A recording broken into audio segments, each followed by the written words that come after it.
Bonjour Guillaume Cyr. Bonjour, merci. Les Contreforts, c'est un roman, j'aurais presque envie de commencer par Il était une fois, puisqu'il y a un château et qu'il y a une famille d'aristocrates. Le père s'appelle Léon, la mère Diane. Ils ont 2 enfants, 2 adolescents, Clémence qui a 17 ans et Pierre qui en a 15. Ça se passe dans les Corbières et c'est important. On le verra au fil, je pense, de notre échange, le contexte, le décor de ce château qui pourrait être un château de conte de fées, sauf que c'est un conte de fées qui a des allures de cauchemar au bout d'un certain temps. Cette famille qui se bat pour préserver ce château fort qui tombe en ruine. La famille est ruinée, c'est extrêmement difficile pour eux de s'en sortir. Ils vivent à la fois en vase clos et en même temps extrêmement ancrés dans la terre qui est la leur. C'est la famille Testa Seca. Qui sont ces gens ? Alors, je voulais des personnages hauts en couleur, comme on sait en produire dans ce genre de région. Donc, qui sont ces gens ? Alors, vous savez, dans mon roman précédent, en fait, c'était l'histoire d'un enfant qui cherchait ses parents. Un peu à la Télémaque. Là, cette fois-ci, c'est l'histoire d'un enfant de 2 enfants qui les portent sur leur dos, qui vont devoir les assumer, les aider, être avec eux. Donc, c'est l'histoire d'une famille qui, contrairement au précédent, cette fois-ci, reste ensemble. Et dans cette famille, donc, ils sont chacun très différents les uns des autres, ce qui crée un équilibre entre eux, mais qui vient d'un équilibre des extrêmes. Vous avez donc le père Léon est une espèce de Cyrano de Bergerac, c'est-à-dire de personnage très lyrique, bagarreur, mais aussi inconséquent, inconscient, assez finalement égoïste ou à côté de ses pompes, qui n'est pas rassurant pour des enfants, surtout quand il y a des problèmes d'argent, des problèmes naturels. Enfin, on va en reparler, mais qui est à la fois très attachant, très poétique et en même temps très inquiétant. La mère, c'est une femme qui n'aurait rien à faire là, mais qui y est venue, parce que les autres y étaient déjà, les 2 enfants y sont nés, lui y est né aussi, elle a rejoint. Donc elle a la force un peu des convertis, c'est-à-dire qu'elle y croit plus que tous les autres, quoi. Elle a rejoint Parce par qu'elle l'a amour. choisi. Voilà, elle est forte et elle essaye de tenir à bout de bras le vaisseau que évidemment le père ne tient pas, mais qu'il incarne. La fille aînée, qui est sans doute le personnage principal du roman, qui s'appelle Clémence, elle est très forte comme sa mère et beaucoup plus conséquente que son père, mais elle a cette force, la force chez elle, contrairement à sa mère, est matinée du lyrisme du père, quoi. Elle est bien la fille des 2. C'est une bricoleuse de génie, donc elle chevauche une montagne d'acier là qu'elle appelle Hyper Electreion, et elle Un tracteur, en fait. voilà, un tracteur énorme, fumant. Elle répare tout elle-même. Elle étaye les remparts. Elle essaye elle cherche un trésor. J'imagine qu'on va en reparler aussi. Et voilà. Donc, et son petit frère, elle est pas du tout. Elle est autonome, mais elle est pas solitaire. C'est-à-dire qu'elle est tournée vers les autres. Elle a des amis dans le village. Elle a des amis partout. Elle cherche, quoi. Elle a un réseau qu'elle articule. Elle va partout. Elle a peur de rien. Le frère, lui, il est autonome mais solitaire, justement, beaucoup plus en retrait. Il a survécu d'une manière étrange dont on parle dans le roman à un incendie qui l'a rendu, une aventure qui l'a rendu hypersensible, plus secret, donc plus poète. Vous voyez, il chasse, il est seul un peu dans les collines, on ne sait pas trop ce qu'il fait. Il est important aussi dans le roman, mais parfois il fait figure presque d'ombre. C'est un peu le côté obscur de ce lyrisme-là. Lui aussi, il l'hérite, mais d'une autre façon. Un lyrisme qui passe par la langue et par l'histoire, l'aventure, et dont elle sera le côté lumineux un peu, et lui, le côté sombre et mystérieux. Ils ont un lien très fort, hein, le frère et la sœur, Clémence et Pierre, une forme de complicité. Elle le protège beaucoup, elle est soucieuse de lui. Il y a à la fois la famille extrêmement soudée, mais il y a aussi ce frère et cette sœur qui sont l'un pour l'autre. Oui, l'idée, c'est de toucher par une histoire qui est une pure fiction à l'universel autant que possible. C'était autant d'ailleurs le particulier, autant du point de vue du paysage, de l'ancrage, que des liens familiaux, me sert, en tout cas où je veux m'en servir, pour toucher à ce qui nous touche tous. Et c'est pour le lien finalement familial est peut-être le personnage principal du roman. C'est-à-dire que c'est ce lien qu'il s'agit de maintenir coûte que coûte, ce lien-là qui passe par les souvenirs. On a tous des souvenirs d'enfants, on a tous un endroit où on a grandi, où on a aimé, qu'on voudrait préserver. Et donc ce château-là, ce château fort qui s'effondre, qui est une ruine en fait, c'est ça qu'il représente. Il représente beaucoup plus ça qu'un château qui ne parlerait qu'à quelqu'un qui aurait vécu dans un château. Moi-même, ça m'est jamais arrivé, mais il représente ce château qu'on a tous en nous. Et là, je rejoins mes camarades avec cette histoire de traversée. Moi, j'imagine ma mémoire comme ça, comme un royaume anarchique de tourelles, justement, de remparts, en permanence agressé par le quotidien, les soucis, l'âge adulte. Et je me dis que si je préserve ça, je préserve aussi ce qui m'unit à tous ceux qui y ont vécu, et notamment d'abord à mon frère et ma sœur, mes parents, tous ceux qui dans mon enfance étaient là, puis mes amis. Nos souvenirs sont menacés par le quotidien et on doit en permanence les préserver, et quelque part métaphoriquement, et c'est de ça dont il s'agit.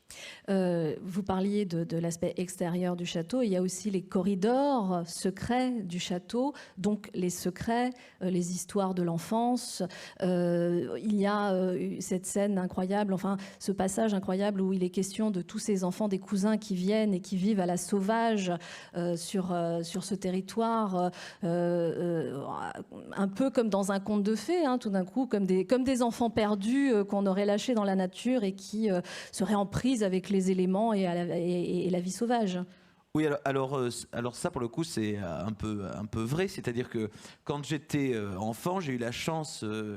chaque été, j'ai un oncle et une tante qui avaient une bergerie où il n'y avait pas d'électricité, vraiment un endroit très spartiate, mais au seuil de ce désert des Corbières, dans ce qu'on appelle les montagnes d'Alaric, donc une vingtaine de kilomètres à l'est de Carcassonne, et ils nous accueillaient tous. C'était un peu le roi et la reine des enfants. Ils accueillaient les cousins, les amis. On était très nombreux et on dormait par terre, sur de la terre battue. Enfin, il y avait un groupe électrogène pour le soir, s'éclairer pendant 2 heures. Et on était dans un endroit où il n'y a pas de route, pas de voiture, donc on laissait libre comme ça un peu.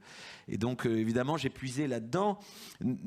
J'ai puisé pour ça parce que c'est ça aussi que je voulais un peu sauver, mais sauver l'imaginaire que j'avais de ça en étant enfant, c'est-à-dire pas forcément dans une optique tout à fait réaliste, mais aussi lyrique, de rêve. Et puis, là-bas, le décor, les Corbières, où ça se passe, me donnait tout ce que je cherche, moi, quand je veux écrire un roman.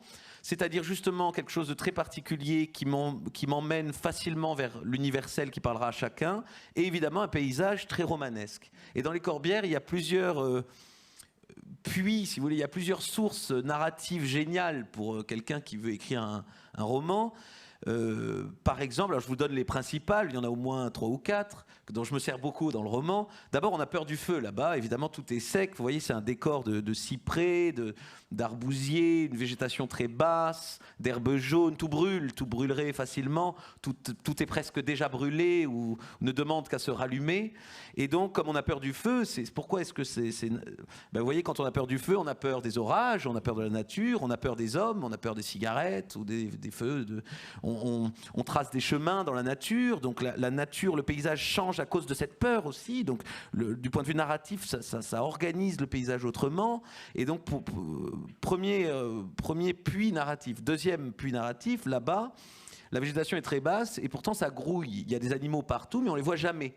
Et ça aussi, pour un romancier, c'est une sorte de présence fantomatique. Il y a des sangliers, il y a des chevreuils, c'est ce dont je me sers beaucoup dans le roman, qui arrivent de plus en plus dans la région, alors qu'historiquement, il n'y en avait pas. Il y a des genettes, c'est des espèces de petits lynx. Et on sait qu'il y a des animaux partout, mais on ne les voit jamais, alors même que la vue est très dégagée.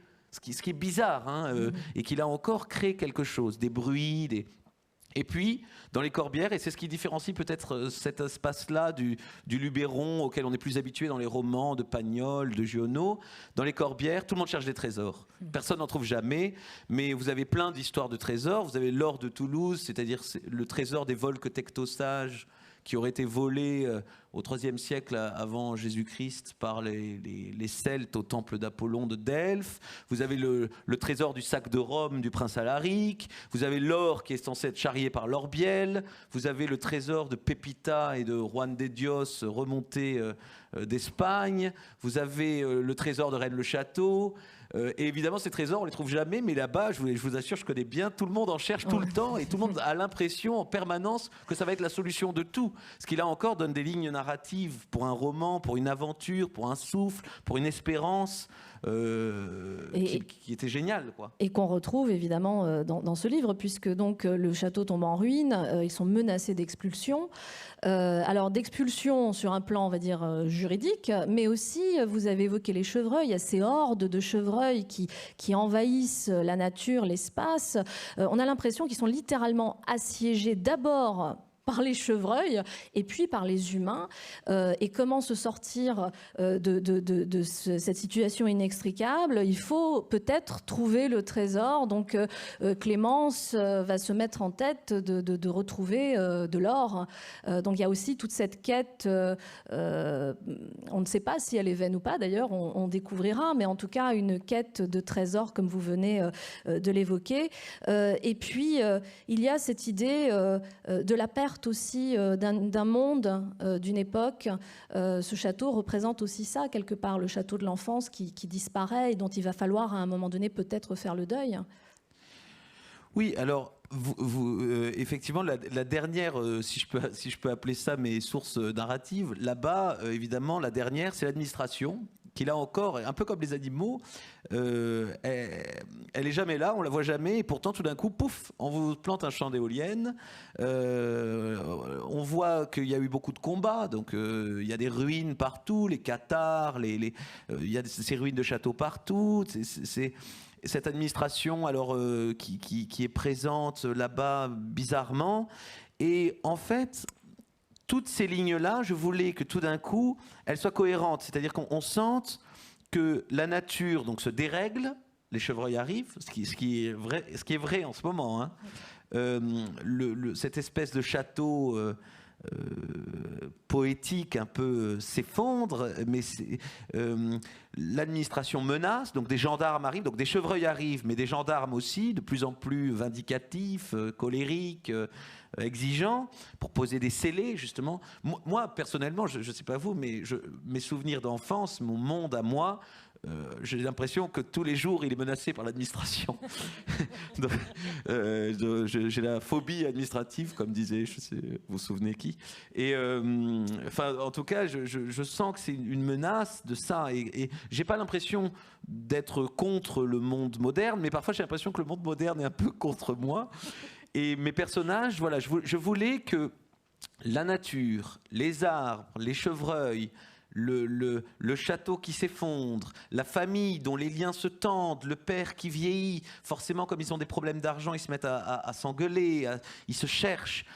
On sent que tout sera sauvé ou tout sera détruit, et quelle que soit la manière dont ce sera sauvé, ça n'est pas celle que vous imaginez, et quelle que soit la manière dont ce sera détruit, ce ne sera pas exactement au point que certains pouvaient l'espérer. Il y a une forme de dimension mythologique, légendaire. D'abord, le père, on le surnomme le Minotaure. La mère s'appelle Diane. Pour quelqu'un qui vit dans un territoire aussi sauvage, ça résonne aussi de façon un peu mythologique. Il y a, encore une fois, ces secrets, ces légendes de trésors mythiques. Il y a une dimension mythologique, et la nature s'y prête aussi beaucoup. Les éléments, on parle d'incendie, on parle d'orage, comme si voilà, on pouvait à tout moment basculer dans le fantastique. Oui, alors je joue avec ça à chaque fois. Je pense que les mythes ont une part de vérité plus grande que beaucoup d'histoires qui n'en sont pas. Enfin, et donc, je les mets là sans les imposer. Hein. Mais le Minotaure notamment, et puisque vous en parlez, le père s'appelle le Minotaure. Le Minotaure, moi, c'est un de mes personnages préférés de la mythologie parce que je suis de son côté. Il est innocent. il souffre, justement, il n'est pas contre la modernité, mais la modernité est contre lui. Il souffre de la technique toute sa vie. Sa vie est tragique absolument.